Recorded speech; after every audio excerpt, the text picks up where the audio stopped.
Good morning, everybody. Marie Miller here from the Marketing Junkie here in Rockford, Ohio. We are starting another virtual speaker today. It is May 10th, and our guest today is Dawn Kennedy from Entre Money Coach. Dawn, why don't you introduce yourself?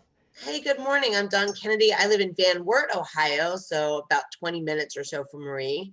And I have a business called Entre Money Coach where I'm a business consultant, financial coach for businesses.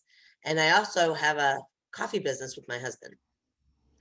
Excellent. So, I have had the pleasure of having your coffee actually this morning, the morning blend, and it is delicious.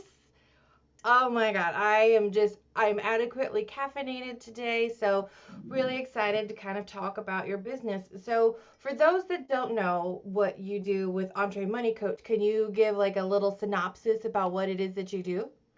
Absolutely. So Mike and I had a consulting business back in 2011. We lost that business in 2013 because he had a near fatal accident. When we lost that business, we discovered to our own horror that we had severe financial issues, including IRS problems, because we didn't know how to manage the finances in our business. We didn't have good structure. We ended up with a lien on our property. We had $77,000 in debt. It was just not a pretty picture.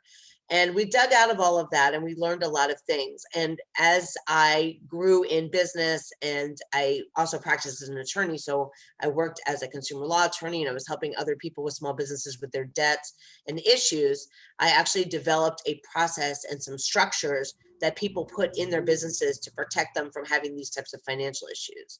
So I became a business financial coach, and it's a little bit more than mindset work. It's actually like putting in place the structural things that protect you at every financial milestone. And then we work for growth. So the other piece I do is kind of like strategic consulting, and I will help you figure out where to put your profits, what you can do to get the most ROI, and to make sure that your business is growing on a very sustainable trajectory so that we're not going backwards and getting big leaps and going backwards. We want to grow in a very methodical way so that you can reach your goals. So tell me about your client base. I know that you have clients literally all over the world, but do they focus on a certain type of business or are they tell me a little bit about your clients So I have generally, both service, obviously. yeah, so I have both service and product-based businesses that I work with, but it seems like I'm starting to get businesses that do both products and services. So I have a couple of spa owners who also, and estheticians who also like make their own wholesale body scrubs, and I have one who does hyaluronic acid and things like that. And so she uses Ooh. those in her services. And so we spin off on that, and she sells her products retail and then she also uses them in services. So she does both. I have some coaches and some service providers as well. But I've also worked with jewelry designers. I've worked with watercolor artists who do product-based businesses. And some of them have actually started some services like teaching some classes and doing, of course, custom work and commission pieces. So it's something that translates across industries. I've even worked with dog trainers. So it translates across industries, what you need to do for your finances. That's very true. What you need to do for growth, however, it's very industry specific based on where you are, where your desires are, and where you want to work. Some people don't want to do certain things that could grow their business. And so one of my biggest, deepest philosophies is I don't want you to do what you don't like, because then you can't show up and serve the same way. So I work with yoga instructors. I have one in Las Vegas. She's amazing, but she's actually really a creative coach, and she works with yoga instructors and she does copywriting for them. She understands the industry. She understands how to write their newsletters. She understands the copywriting piece of it and how to really connect with people who are in that industry, who do that, not just yoga for exercise, but like the yoga lifestyle. And really tapping into the idea of her being able to connect and communicate that way changed how she did her business. It changed what she offered. And it also changed who she worked with. So instead of working with students, she actually started working with studio owners. So you really have to understand, what you love to do and what you're passionate about. And then we can figure out how to grow it. And that's one thing that you do with your customers. I know. So let's say I come to you, I'm stressed out, I feel like I'm not getting ahead, and I don't even know where to start, but I know that you could help me. So we sit down. What can I expect in that aspect? Where are we going to start? What do I need to have prepared? So we don't have to have a lot prepared, but I am going to start with your numbers. I want the ground truth of where your business really is. I want to know about your expenses. I want to know about how you manage your money. I want to know whether or not everything is on auto pay and you've got all these other people making business decisions for you because they're going into your account taking money every month. Right. Before you have a chance to decide where it goes, somebody else is taking it out of your hands and taking your business decisions away from you.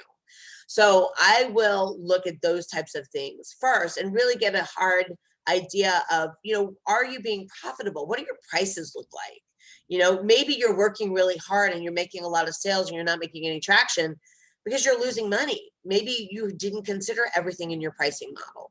Maybe the way that you're going about doing your sales is losing money in some way. Maybe you don't have a good ROI on your ads, or maybe you're giving too much away. Maybe you're a coach, and I see this sometimes, and you have a large package, but inside this package, you give away everything plus the kitchen sink. And by the time we add up all the hours and all the workbooks and all the bonuses and everything else, there's nothing left for you by the time you pay your team or whatever. There are a lot of things that we can start to look at, but it all starts from the numbers. And that's what makes my approach a little bit different than other coaches and stuff who are going to start from, well, what do you want? I'm going to start from, no. Let's take a look at really where you are right now. I want to know, the ground truth of what are you bringing in? What are we doing with it? How much of it are you actually keeping in your business? And then we can start to take a look and see what can we change. I've sat down with entrepreneurs who just looked at their expenses and they go, oh, I forgot I was paying that. And, before we even get into any other conversation, they're saving $100 a month because they start getting rid of expenses they forgot about because they haven't revisited their expenses in a year, because it's very easy to do. I mean, you start signing up for things, you start doing things, you get the ball rolling, you start working as a business owner, and it doesn't occur to you that, hey, you should maybe visit your expenses, every quarter or twice a year. And so, we can immediately start reducing that stress because we're making immediate action steps, taking immediate action steps, because we're looking at the things that are causing you to stay up at night, and that's your money. Yes, very much. And it is very interesting when I know for like the creative sector, there are things that people will tell you to account for to determine what your hourly rate is. So if you're an hourly rate based business or you create your pricing based off of what it takes to do the work, you have to really think about, okay, what's your time worth? But if you want to scale and you want to grow, when I went through determining my new hourly rate, I factored in things like health insurance. I factored in things like retirement and all of those pieces that, don't get to be covered by anybody else now because I'm Linda at the top of the ladder and I'm the one in charge of all of these things. So, and it is also interesting to just dissect that, and I can imagine that those in the creative, like jewelry making sector, they've got prices of materials, they've got, their time, custom pieces, mock-ups, whatever that may be, like drawings of what it could look like. All of those things take time, and I think that a lot of business owners, we feel like it's a really good idea. Oh, I'm good at this. I'm gonna just work for myself. But there are things that we just don't think about, and that's we don't want to be discouraged and say, "Oh shoot, I didn't do it. I suck." You Yeah, the don't other suck. thing You is, just need the right people. I work with a lot of creatives, and the other thing is they feel guilty because they're doing what they love, so they don't want to charge for labor sometimes. Like oh no, I don't need to make that much. I hear that a lot. I don't need to make that much. And that's kind of where the profit mindset piece of my purpose comes in. And that's this idea that, when you start a business, you kind of have this obligation. You can call it a corporate obligation, a personal obligation, whatever, to generate income, to make money, to create opportunities for other people. See, if you're not charging, when you start getting busy, you're not going to be able to hire someone else. And if you don't hire someone else to create that opportunity, you're not, kind of like living into that purpose that you've been given this opportunity to own a business. So, but I do hear that a lot. It's like, oh, I don't need much. It's like, well, Well, you actually, do, because you why do. else are you doing this? Right. I hear and see that too, being the president of the chamber and working with small businesses myself with my business. I hear a lot about, oh, there's a, this setup fee. I don't charge people for the setup fee because people around here already think it's expensive, so therefore I'm just going to charge whatever. But I'm like, that you're missing an opportunity. If you create a design for somebody, whether that's a shirt or a sign or, a mock-up as a creative professional, that's time. Have a design fee worked into your pricing, or at least elevate your pricing to where you could absorb it. Well, that's just it. I mean, you are losing money at that point. And so I don't tell people this is too expensive, whatever. I mean, I really want you to look at what is it costing you. If it takes you 45 minutes to set that up, that's 45 minutes of labor. The thing is, we don't count our labor. Well, we're business owners. We're just supposed to do it anyway. No, because if you had to pay someone else to do it, you would be paying them for that time. And basically, we discount our own things. And sometimes that is kind of this guilty feeling of, I get to do what I love. I get to get paid to do what I love. So maybe I shouldn't, be charging as much. But we don't actually break it down into its smallest components. And we do go through pricing formula work when I work with clients to make sure that, we are capturing things. I'm not saying that you don't sometimes write some things off. I'm not saying that you don't sometimes discount things. I'm not saying that you don't sometimes do those types of things. But what I am saying is generally when you step into pricing, you make sure that it's all fairly captured and that you also feel like you're fairly compensated for your work. Because I can tell you, I've worked with a lot of frustrated entrepreneurs who resented working and resented their clients after a while and felt like they were being taken advantage of. And my number one question was, were you being, do you feel like you got paid what the job was worth? And 90% of the time, it's like, no. So Yes. I felt And I like they were think being taken advantage of. part of that is getting over being the humble business owner. Mhm. People are coming to you and they're paying you for a service that you're being identified as an expert or somebody super skilled in a specific area, which is why somebody was appealed to come and work with you. So don't tear your level down because you don't want them to be like, oh, you have a value and it is a larger value probably than what you're actually charging. So Dawn, I had Dawn fill out a questionnaire and beforehand, and so I'm going to go through some of these questions because they are fantastic questions, if I just say so myself. They were good. So, you you shared a little bit about how your business started. How long have you been doing? Well, I don't want to say your business started, but your career and your experience. How long have you been doing Entre Money Coach? And tell us something that you've learned about starting this business and how has it changed from when it started?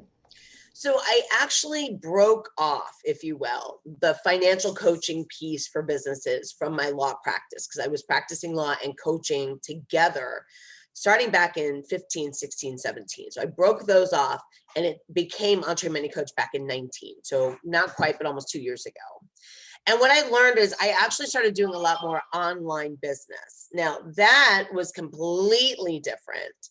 I had been doing Zoom online stuff in law practice because I practice in federal areas. And so I had clients in different states doing veterans law, but it wasn't the same because the process and procedures were always the same practicing law. I mean, it's just you do the same thing over and over. The facts are different, the cases are different, but the procedures are always the same. Not so working online, not so getting clients in different places. The process of becoming an online service provider was just completely out there. Um, and I learned a lot. I learned a lot about email lists. I learned a lot about marketing online. I learned a lot about managing client expectations when they come from different places, different cultures, different things. I mean, I have clients in Canada and they're very different from clients in the UK who are very different from clients in California who are very different from clients in Ohio. Um, and there are certain expectations, and so I learned very early to ask up front, what is the number one thing we're going to tackle together? Because even though I might have in my mind what I think is most important, based on where they live, their experiences and things like that, they may have something else altogether. So I had to learn to kind of navigate the cultural conversations about the business cultures and where they came from, their experiences. So that was very different. The other thing I think I learned was during the pandemic, I did a lot of pro bono. I did a lot of helping businesses make those decisions to try to stay in business. Some of them, I had some tough conversations about, should I bounce a check to the bank to keep my doors open today? Those kinds of really kind of uncomfortable financial things, and removing the shame around maybe having to bounce a check, or removing the shame around being, late to your vendors, when, the business community by and large likes to shame businesses if they're having financial difficulties. They'll sometimes, have some shame around that. And I even did some podcasts and some blogs on these things, and I just kind of threw the doors open, and I was like, no, we're talking about this. This is so important. And I did get, some DMs and some interesting comments about, responsible business owners, and being responsible to the community and things. And that was another thing that was very different. I don't think that in polite society in Van Wert, Ohio, people would have come up and said those things to my face. But they very much did in my DMs and in my messaging. They told me that they didn't necessarily like my advocating for this type of poor financial behavior. So, those kinds of things were a little bit different this time. Yeah, and I think, you bring up, you touch on something that I think a lot of businesses, when it comes to marketing, are really concerned about, is that negative response protocol. And that, I too, during the shutdown and the in the peak of the pandemic, was just really trying to be there to support businesses. So you and I were doing things at the same time, almost the same way, but for different focuses.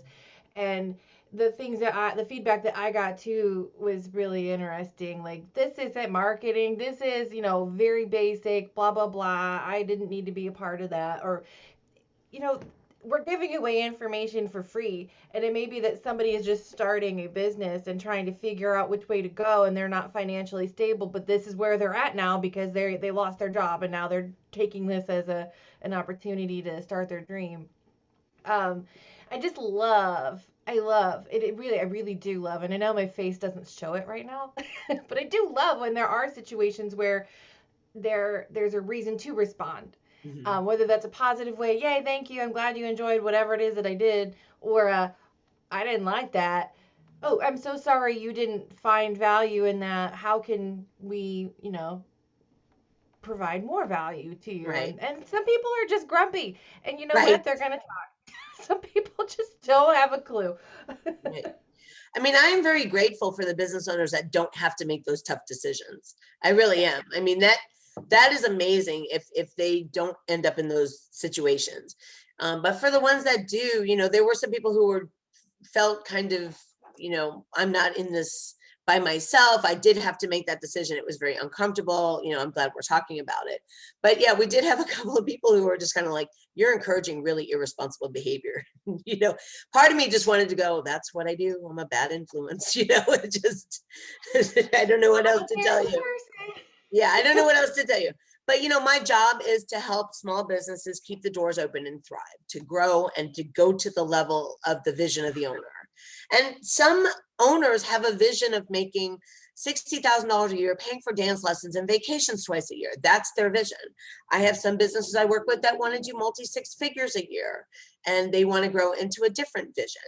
And so my job is just to help them get to where they want to go. And sometimes it does mean having, some of these tough conversations. And you don't have to be in dire straits to bring Dawn into your business. You could be doing just fine, but want to do better. And you Right. need to know where to go to be that next level. So it's not, oh shoot, I'm gonna have to close my doors, or I'm using a credit card to Mhm. make payroll. It's not. Right. I mean, obviously, Dawn can work you through if you are at that level, or you're sitting there at night, tired as all get out, questioning whether or not it's worth it. Obviously, please talk to Dawn. Please talk to somebody, and figure out what you need to do for your business. But Right. if you're sailing on great and you're like, but I want to take this to the next level, call Dawn anyway, because she's going to help you identify those areas of focus, those areas of income, and you've helped a lot of your clients determine different avenues of earning potential, haven't you? Yeah. So lines of revenue is just one thing that, uh, let me back up a little bit. So my background before I went to law school, before we lost our business, before all the crazy, I actually worked for the Army as a program manager and strategic planner. And I worked as a strategic planner for a number of industries and businesses. Okay. So my ability to look across your business and say you're missing an opportunity to make money over here is something that I love to do. That is something where we look and we go, have you thought about this? And I'll give you just a very simple example, but one that is very easily missed when you're in that business, because it's your business and you're in it every day. You may not see the opportunity. So I had a lady in England. She's amazing.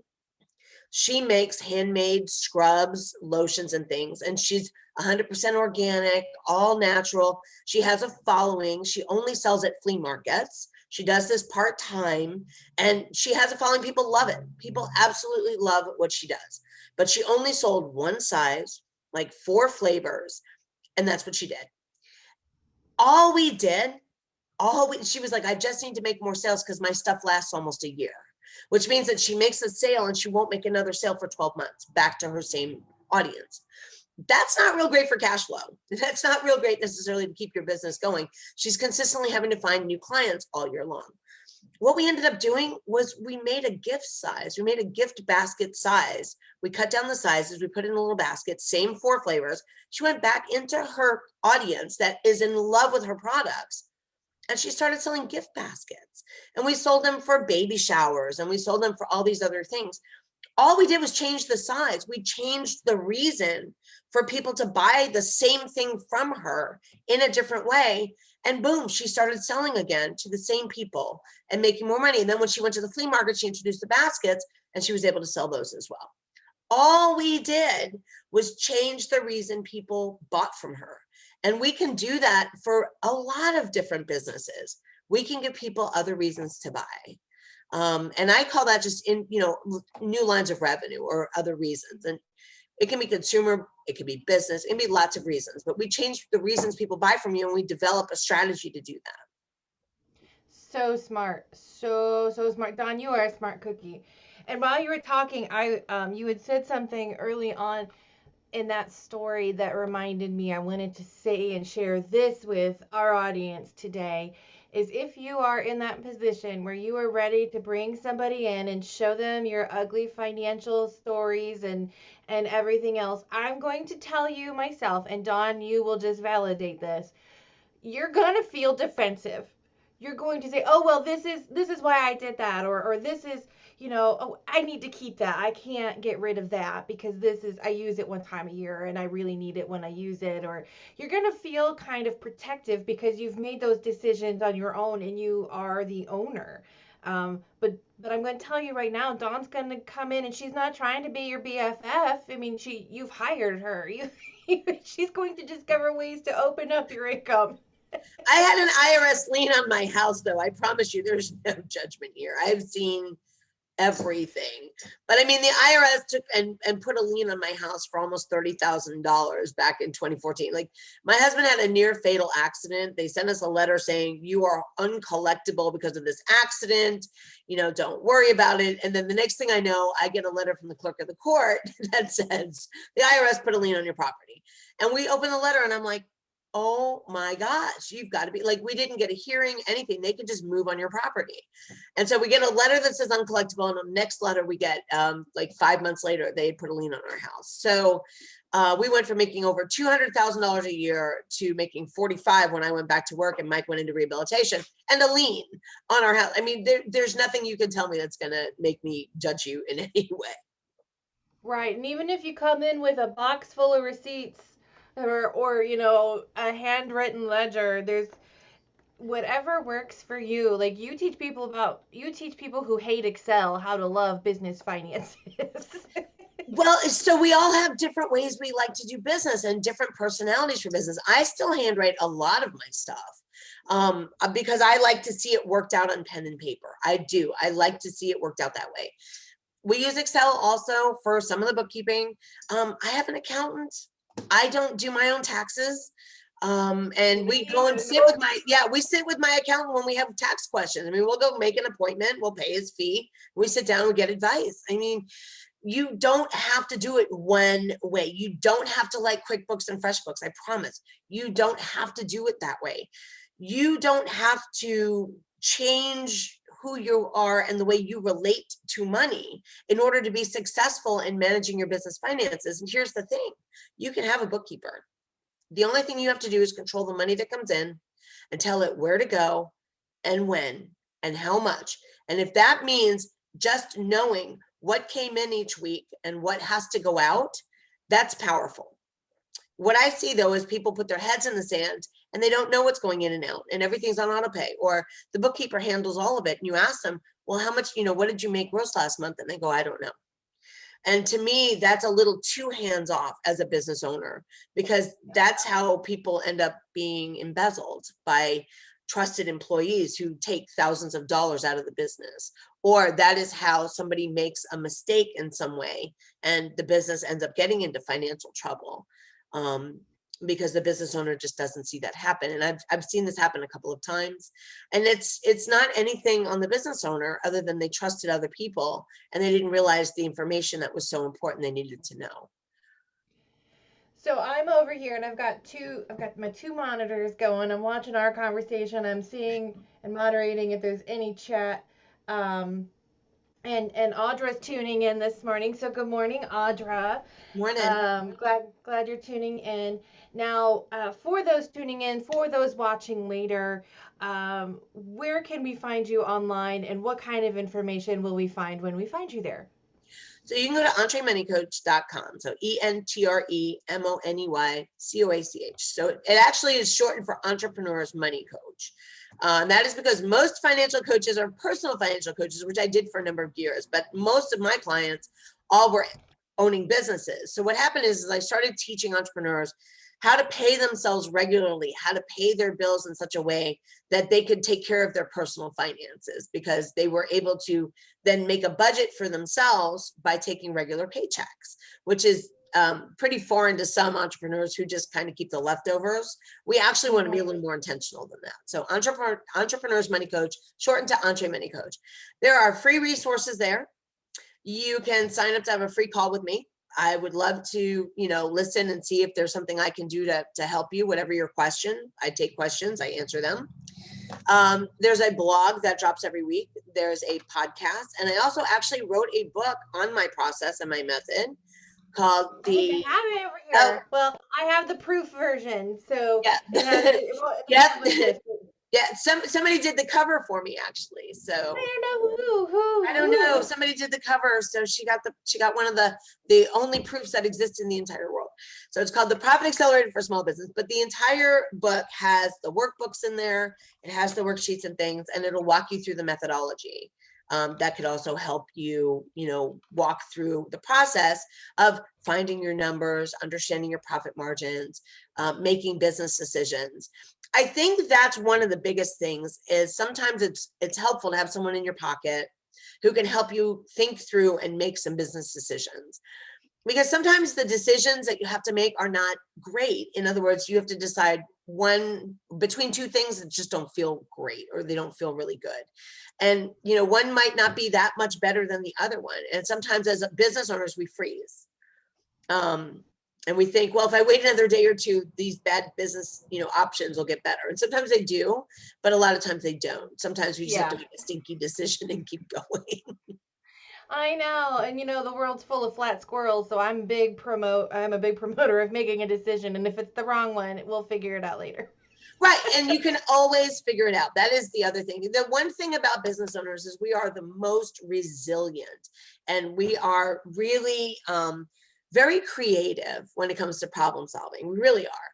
If you are not in a community with other business owners, like a chamber of commerce or like some online business owner, groups and things, you need to get in with like-minded people because we think differently from other people. I mean, I belong to several big online things. I have my own business coach. I have my own resources and people that I can talk to, other people who are kind of, in the boat paddling along, because you don't want to do this type of thing by yourself. It's a little more difficult to do. And we're a little bit oddball sometimes A as little bit. entrepreneurs. We, And, we, and we what tend to look at things maybe a little bit differently, I think, than the world at large. And what's really interesting is I think you were starting really to focus. You had been doing it for a while, but really to focus on making Entre Money Coach um, a successful business for yourself as your main focus. At the same time that I was Mhm. launching the Marketing Junkie as an Yeah. official business, as well as two other connections that we share, were launching their businesses. And it's really interesting to see that even though these, let's say, four people have launched businesses completely different from Yeah. each other, are all at the same stage of growth and experiencing those same pain points and needs to pivot. And I hate saying the word pivot, but it really was the 2020 word of the year. I mean, how else did we recover from the shit show?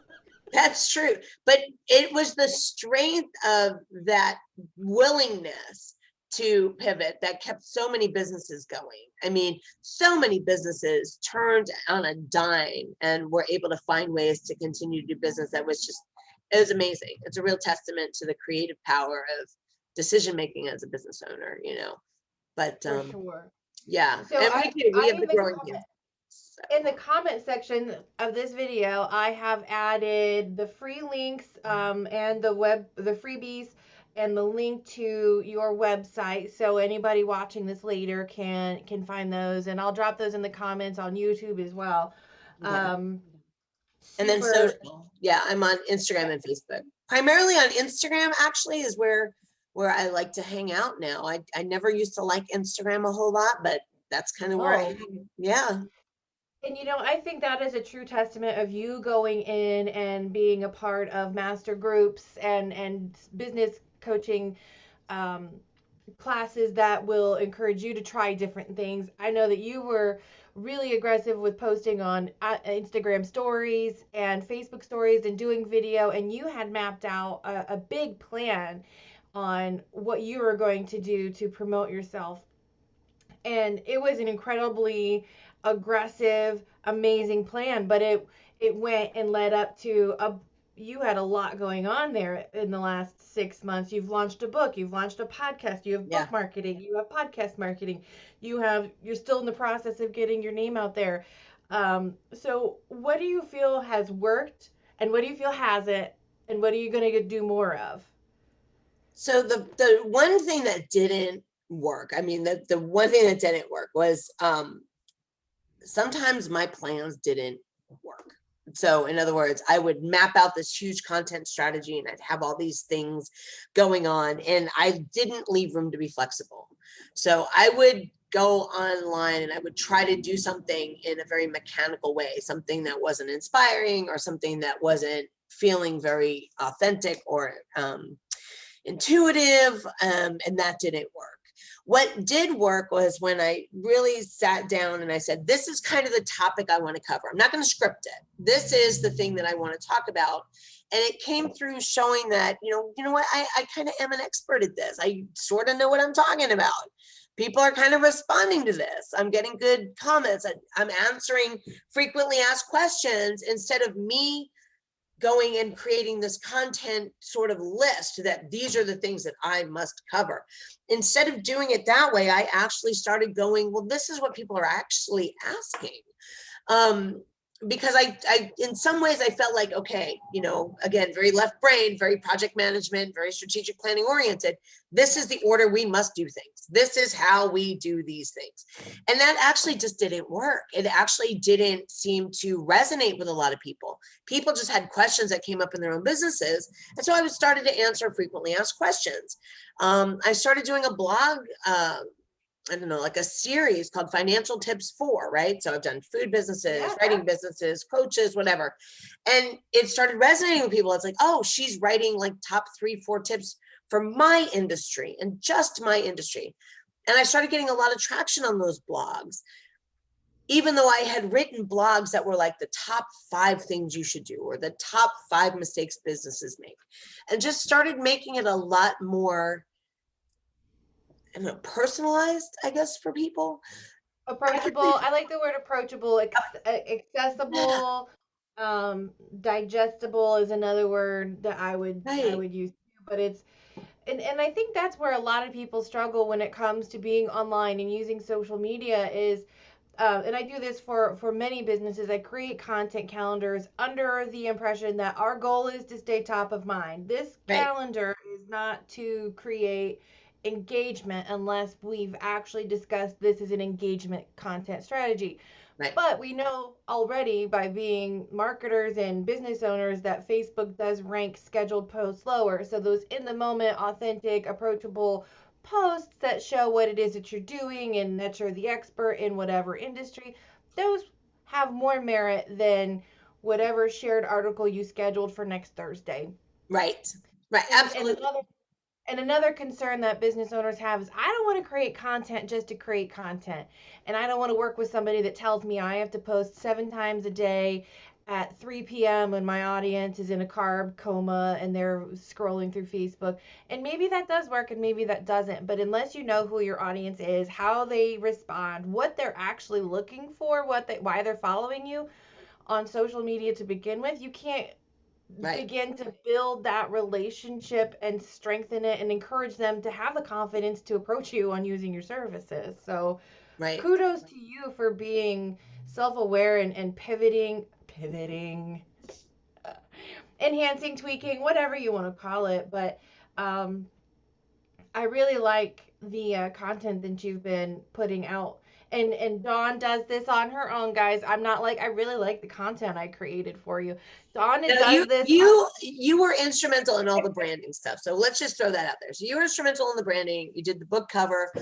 When I was trying to get my sea legs underneath me and even understand, my original logo didn't even have my name on it because I just assumed people would just love Entre Money Coach, which back then made no sense that they would relate it to me in some way without being told to relate it. So I have a lot of naivete around marketing because I'm not a marketer. I'm very, like I said, very left brain. I'm very methodical. I'm very, you know, planner, very this, very that. I'm the person that you're going to come to do your quarterly income and profit planning.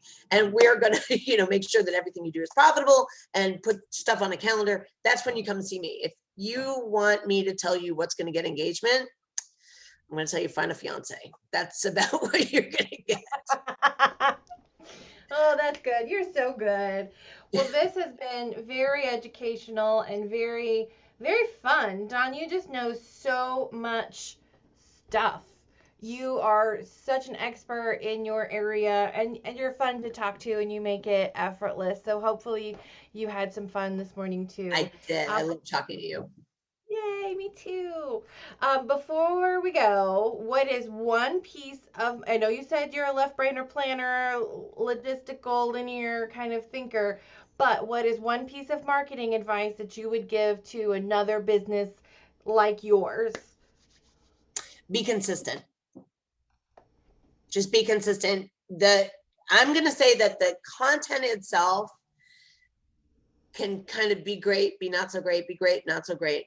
But especially in the online space, you have to be consistent. People who started watching me a year and a half ago are reaching out now. People who are watching me a year ago because they want to make sure you're going to stick. They want to make sure that you're going to be around for a while. I have been having conversations with people for over a year. And the buying cycle for some of my clients is 18 months. And I'm just now learning all that stuff.